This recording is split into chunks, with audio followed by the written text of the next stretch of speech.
This is my interpretive analysis on the case that JT sent. It's Perf case number 552. Shows a bicuspid with areas laterally and apically.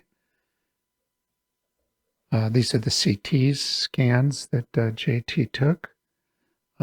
It shows lateral root lesion, probable perioendo lesion, some perhaps myofascial issues. The diagnosis was necrotic pulp, symptomatic apical periodontitis. There was also a distal lingual periopocket of 9 millimeters. It was done with the general wave procedure with a 20V taper as the instrumentation, a millimeter short of the apex. These are JT's notes. He had the tooth extracted. The unfortunate thing about the case is the oral surgeon did not place it in formalin, so it came to me air dried.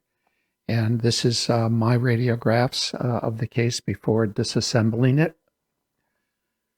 Basically, we cut the crown off. There you can see there is a root fracture. It's not known whether that was subsequent to the extraction or because of the extraction, or was there prior, although the distal lingual 9 millimeter pocket suggests that perhaps it was like a spiral fracture. When the crown was cut off, you could see a fracture. Then we sectioned the tooth sagittally after the crown was removed and split it into two pieces. And this is what we saw when we split it in half.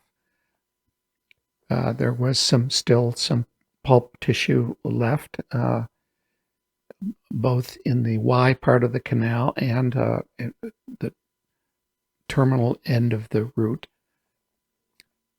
So we're anxious to kind of see what this looked like. These are some close-up magnifications of what the split sagittal root looked like.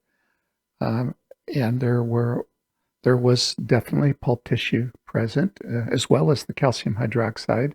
In the processing, sometimes this tissue falls out under vacuum when you go to dehydrate it. This is the second half of the sagittal section, and we were going to try some molecular probes on this, so we kept that section wet after fixing it, and then did a molecular stain on it, and I'll show you that. This is the coronal part of the root, what it looked like just grossly under the scanning scope. Looks relatively clean, although you can still see some pulp tissue present. This is the mid-root area. There you can see it almost looks like some blood vessels. And this is the apical end of the one sagittal section. When you go in and choose spots and examine them closely, this is the spot number 1 that we looked at closely. And you can kind of see what looks like a smear layer and some open dentinal tubules. But when you look closer in that area, under higher magnification, you see something that looks like kind of a normal digestion of the smear layer, but here it gives a suggestion of quite a bit of microbial contamination. It looks like the smear layer has actually been pretty well dissolved, and what's left is the bacteria that are present basically all over the root. Which might make sense if the root was fractured prior to the extraction, that the bacteria are just leaking in continuously through the fracture. This is another area, more in the mid-root area, and we pretty much found the same thing. Grossly, it looks like just a predentin kind of being dissolved away, but on closer examination, these are bacterial morphotypes. Unquestionably, it looks like most of the predentin has been dissolved away, but the bacteria are still present. When you look at the area where it looks like there's actually pulp, this looks like part of a vessel, and then there's something growing on top of the vessel. And when you look carefully at it under higher magnification, you can see that it's just a gigantic biofilm with quite a bit of red blood cells as well, but mostly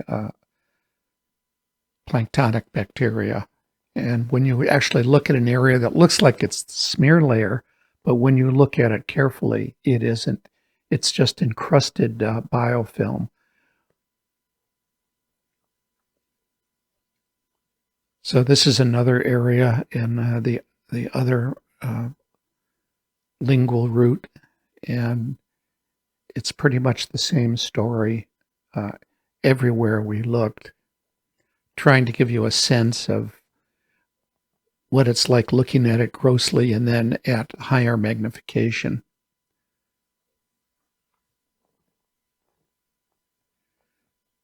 And you can actually see these bacteria actually moving into the dentinal tubules.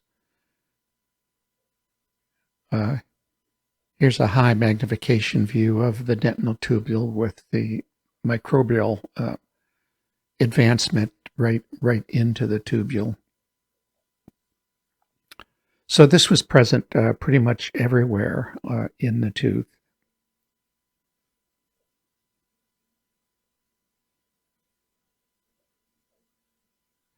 Now this is the second half where we tried to use a molecular stain that stains EPS and bacteria. This is how it's done. The solution is just placed over the root, which is hydrated, so it stays hydrated.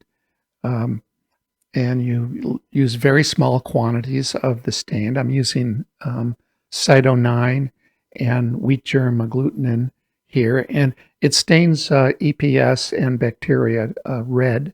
So you can see I'm having a little trouble with my confocal microscope, so these aren't the greatest pictures, but it does show that it's definitely bacteria and not just digested predentin there. And here past the Y, the biofilm looks a little more extensive and it completely covers the root. Here it is at the terminus. At the second half root, we were able to get a look at the terminus. And when you go in and look at all the debris that's kind of in and around the terminal orifice, it's just a pretty extensive biofilm. So that's pretty much what we found. It's very hard to draw any conclusions here because you don't know whether this biofilm occurred after it was extracted because it was never fixed. It was just air dried. But the fact that the tooth is fractured probably means that this was an exercise in futility on JT's part.